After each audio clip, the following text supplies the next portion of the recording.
Saudara-saudari pencinta renungan harian Katolik Gereja Maria Bunda Karmel. Ada pertanyaan muncul saat merenungkan bacaan Injil hari ini. Dikisahkan setelah mendengar berita pembunuhan Yohanes Pembaptis, menyingkirlah Yesus. Dengan naik perahu ia bermaksud mengasingkan diri ke suatu tempat yang sunyi. Pertanyaan yang muncul, mengapa Yesus mengasingkan diri? Apakah Yesus takut mengalami derita atau pembunuhan seperti yang dialami Yohanes Pembaptis yang mati karena menegur Herodes yang telah berbuat tidak benar?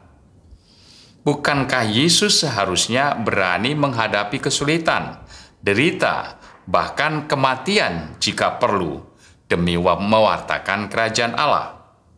Bukankah para martir juga melakukan hal yang sama, mati dengan gagah berani untuk mempertahankan imannya? Yesus yang menjadi teladan dan dibela para martir, masakan melarikan diri dari kesulitan? Bukankah itu aneh? Tidak bisa diterima akal sehat. Pertanyaan-pertanyaan ini membawa konsekuensi lain dalam hidup beriman di tengah masyarakat, saudara-saudari lain yang kerap memojokkan iman kita. Jika Yesus saja tidak berani menghadapi kesulitan karena pewartaannya, untuk apa repot-repot mempertahankan iman, menunjukkan iman kita di tengah-tengah orang yang berbeda keyakinan? Kita bisa berpendapat, Yesus mengasingkan diri bukan karena takut, tetapi sedang menunggu saat yang tepat untuk pewartaan. Ia bukan berhenti mewartakan kebenaran atau berhenti melaksanakan kehendak Allah, tetapi rehat sejenak untuk merumuskan ulang langkah-langkah yang akan diambil agar pewartaannya tidak sia-sia.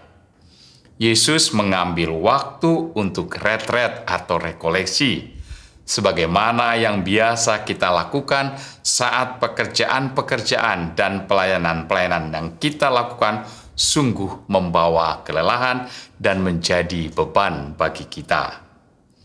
Tetapi, benarkah demikian? Jika kita membaca dan merenungkan peristiwa selanjutnya, kita mungkin bisa mengerti dengan lebih baik. Dikatakan dalam Injil, dengan naik perahu, Yesus bermaksud mengasingkan diri ke suatu tempat yang sunyi. Tetapi orang banyak mendengarnya dan mengikuti dia dengan mengambil jalan darat dari kota-kota mereka. Ketika Yesus mendarat, ia melihat orang banyak yang besar jumlahnya. Maka tergeraklah hatinya oleh belas kasih kepada mereka dan ia menyembuhkan mereka yang sakit. Dari kisah ini boleh dikatakan, memang Yesus benar-benar mengasingkan diri, menjauhi keramaian setelah mendengar berita kematian Yohanes.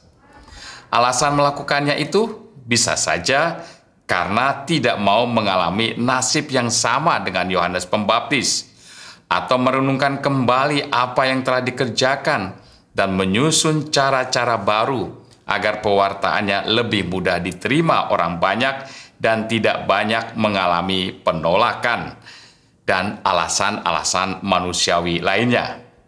Karena memang Yesus adalah sungguh manusia. Akan tetapi, membaca sikap Yesus terhadap orang-orang yang mencarinya dan tetap membuat kebaikan kepada mereka, memperlihatkan siapakah Yesus sesungguhnya.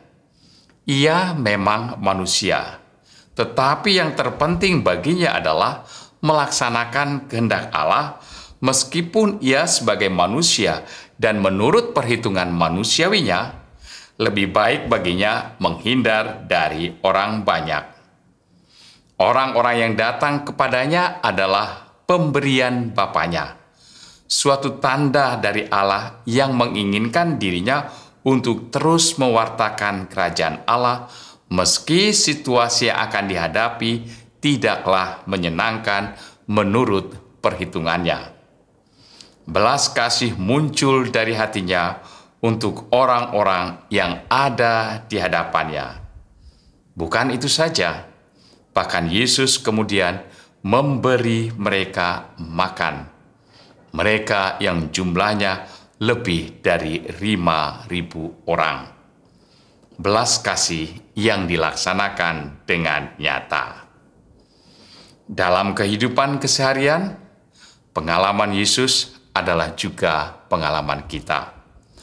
Ada saat-saat kita merasa lelah dan hendak menyerah dalam menghidupi iman kita dalam kehidupan sehari-hari. Belajar dari Yesus, patokannya sederhana. Lihatlah tanda-tanda yang diberikan Allah. Terbukalah akan kehendak Allah, bukan tunduk pada keinginan dan perhitungan manusiawi kita. Saat itu kita lakukan, mukjizat akan terjadi.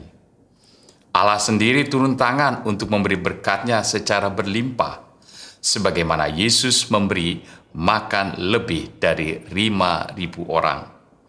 Makanan yang berasal dari 2 ekor ikan dan 5 roti. Karena kehendak Allah, hal yang kecil menjadi berlimpah, seperti 12 bakul makanan lebih yang tersisa setelah semua orang makan kenyang. Tuhan memberkati.